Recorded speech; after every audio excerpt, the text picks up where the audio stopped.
So I don't know how I'm going to follow all of these great speakers. Can you give it up for everybody who's spoken already tonight? Really, really amazing. So thank you everybody who's taken some time to be here.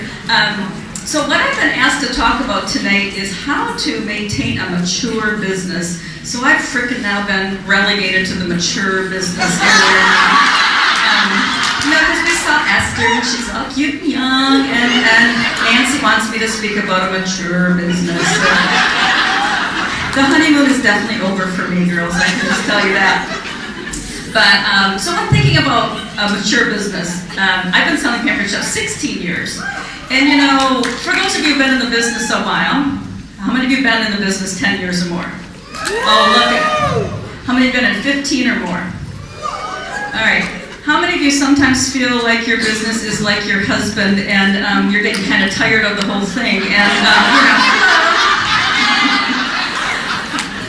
telling you just how I feel. But do you ever think about this? Do you ever complain about your business? You say things like you would be talking about your husband, like, he never does this, and he's always doing that, and, I never get this, and it's always about what the other person is not doing for you. We never think, what should I be doing to maybe change that situation? And, when you start out with Pampered Chef, when I did a lot of recruiting workshops years ago, I always talked about people, we just want to date them for a couple of shows, see if they like the business when I'm recruiting them in. Well, now, they're in, and now we've got this dead husband that we've got to try to revive. But sometimes you just take for granted that your business will give you back what you need. If you're not, I'm talking about bookings, I'm talking about sales, I'm talking about recruiting. And so you start to not pay as much attention to it. You kind of just let it go aside, especially as you start to recruit people. So there's this balancing act, because the thing is, when you become a director, you don't really give up all of your consultant role, right? You've got to do all that, plus you've got to add more, and it's kind of like when you have kids. You had your husband, now you've got kids to maintain and to nurture. So I want to talk to you about how to keep that spark going in your business. I have not mastered the marriage thing. I've been married twice, and but 32 years between two husbands. So can I have it up for 32 years?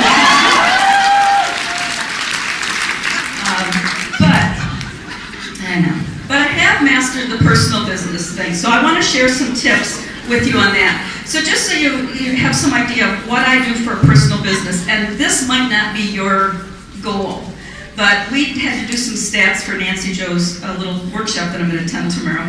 And so in the last 20 months, my sales per month are $11,000 a month on average.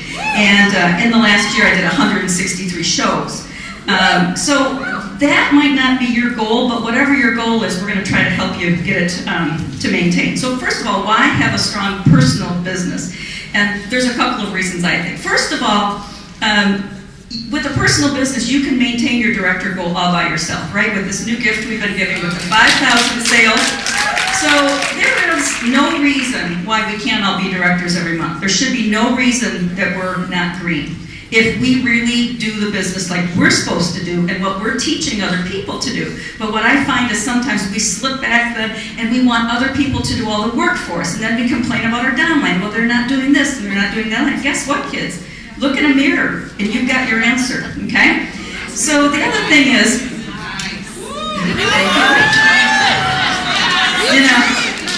I'm just going to preach it.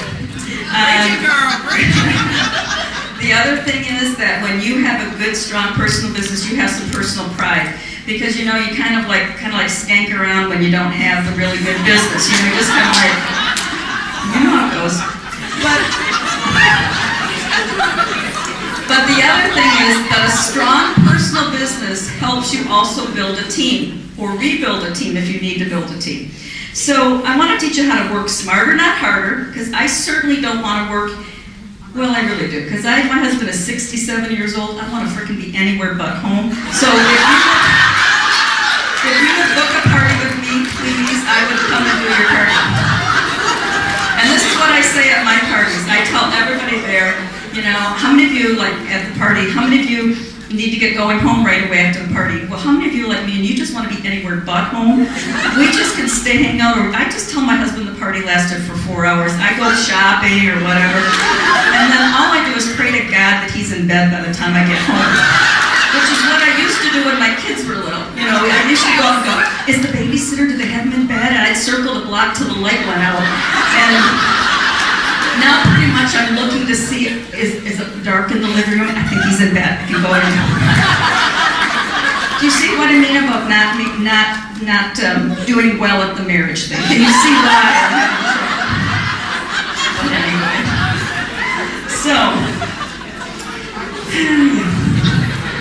The number one thing I'll tell you, first of all, is you got to pick a consistent calendar. If you say, I am going to book 6 to 8 parties a month, at least what you're expecting someone who's going to promote up to director to do, then you should be doing at least that.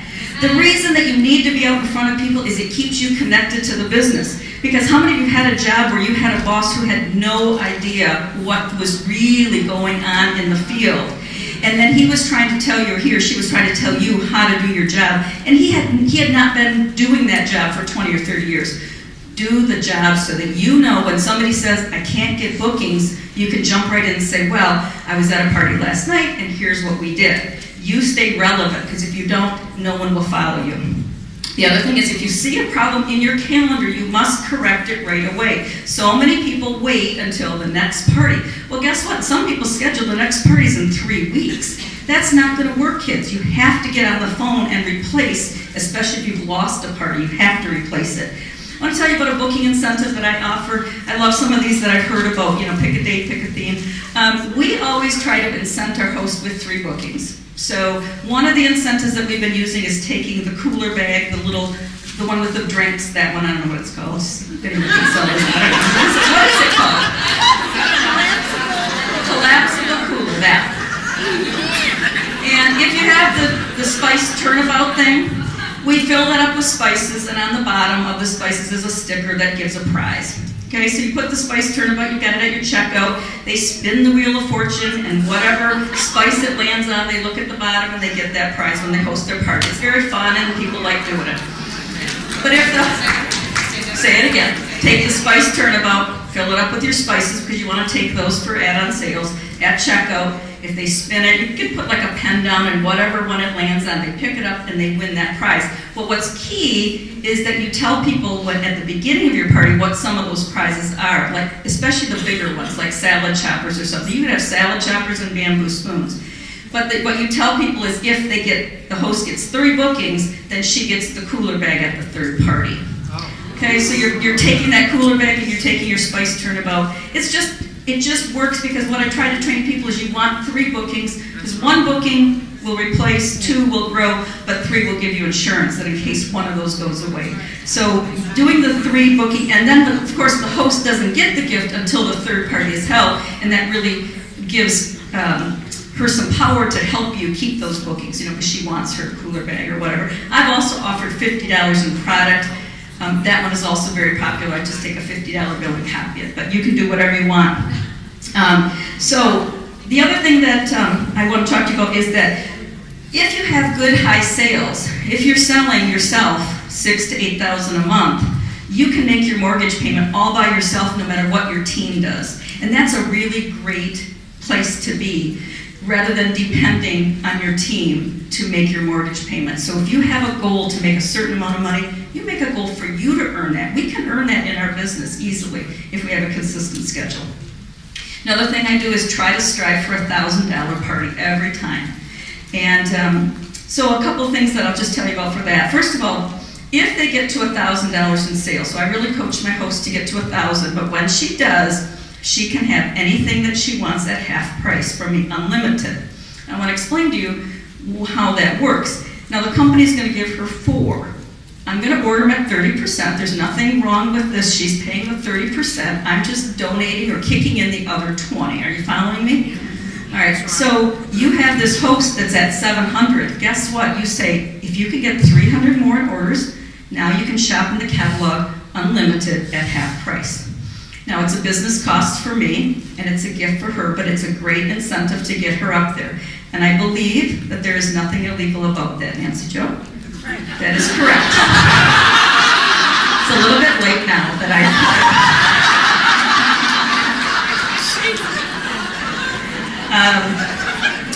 Another thing that I do is I only will do a second recipe with 12 people. And every host knows that 12 people is the magic number. And you cannot believe how many hosts will get up to 12 to have that s'mores cake because it's so delicious. Am I right? Did the company hit a home run with that s'more cake? That is just that is selling rock cracks like crazy, just like crazy. So anyway, the way that you get her to get to more people is when you call for your guest count, I want you to ask 3 questions, because I'm going to guess that most of you say, how many people do you have coming? How many of you say, how many people do you have coming to your party? And instead, what I would like you to say is, how many yeses have you heard?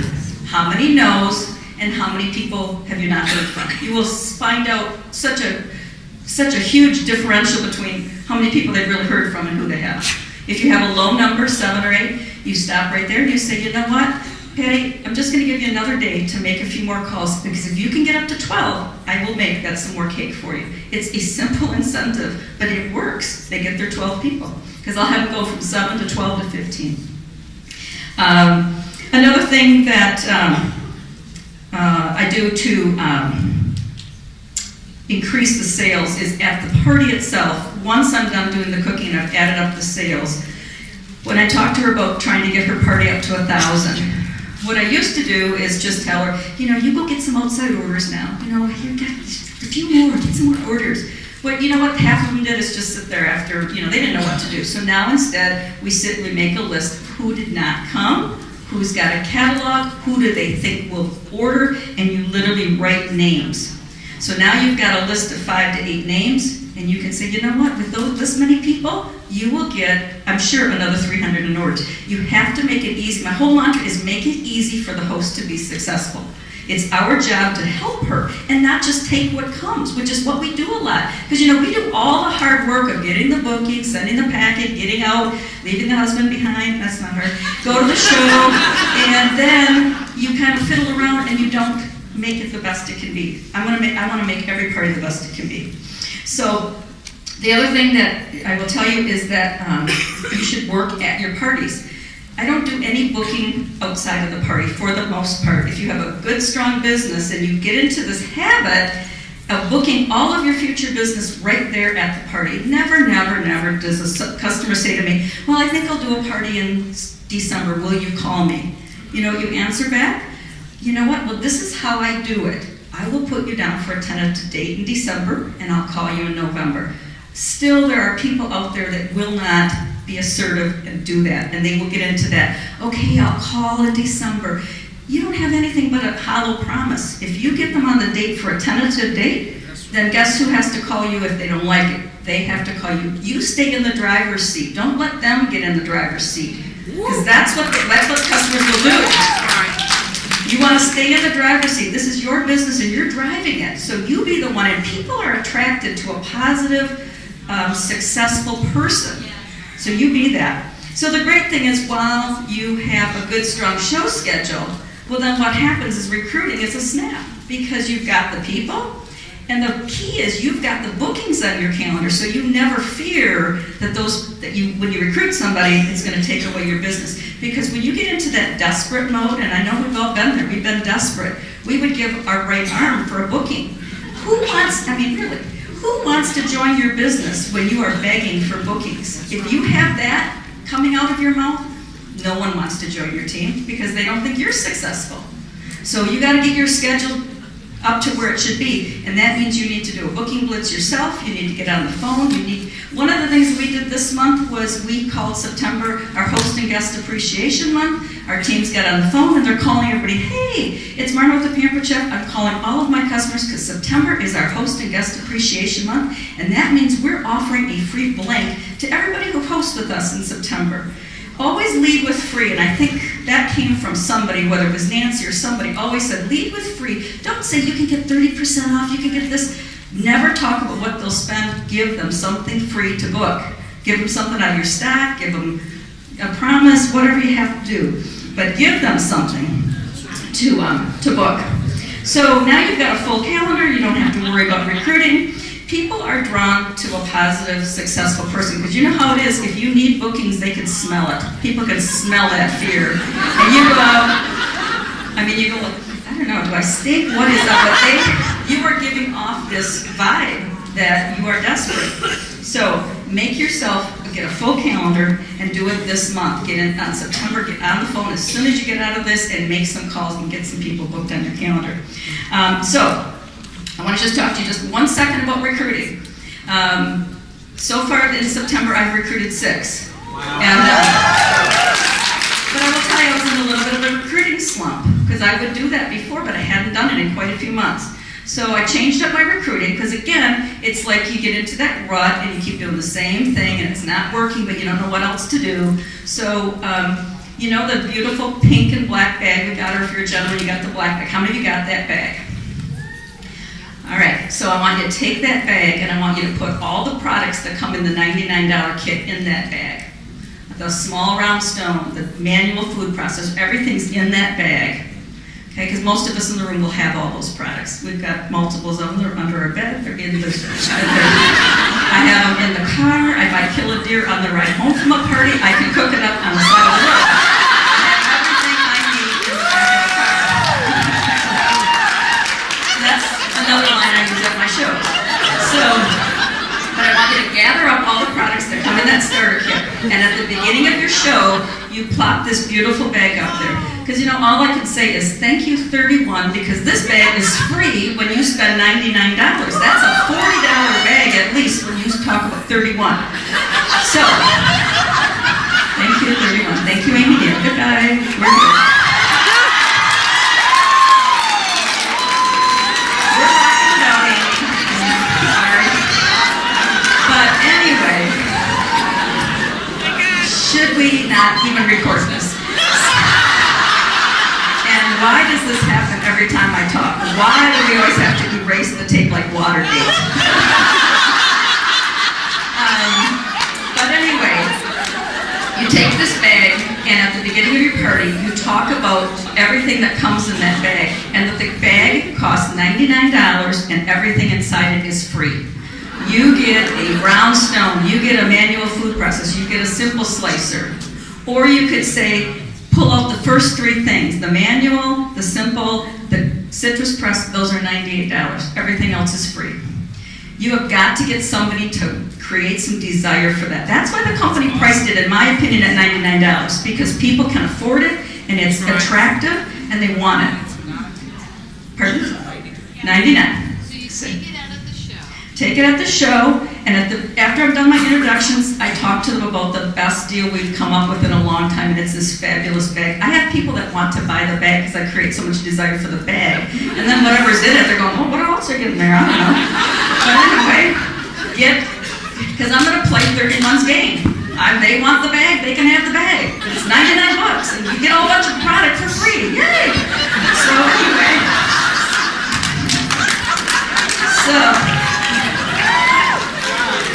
all right, so I want you to try it. It really does work. So then, as you're using products, you can pull it out. You know, here this also comes in, because those are things that you're going to use in your show. You might have to adapt it a little bit, but use those products. At the end of the party, I went back to using a Y bag. The Y bag really does connect with people, because you can come up with something in that bag that'll connect with you, Jennifer, and you, Patty, and Tennille, and everybody in the front row. You know, you're going to find something.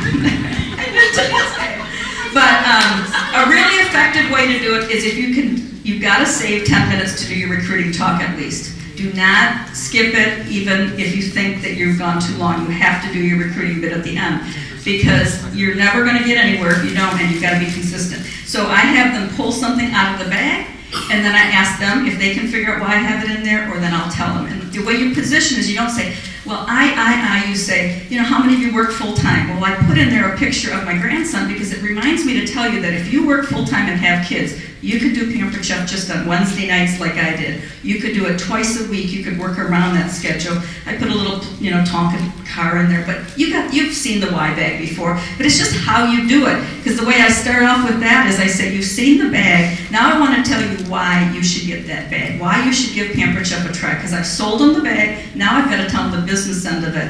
And those two together have just been, I'm not kidding, last night I could have recruited 2. I was just too damn tired. I had to go to bed. So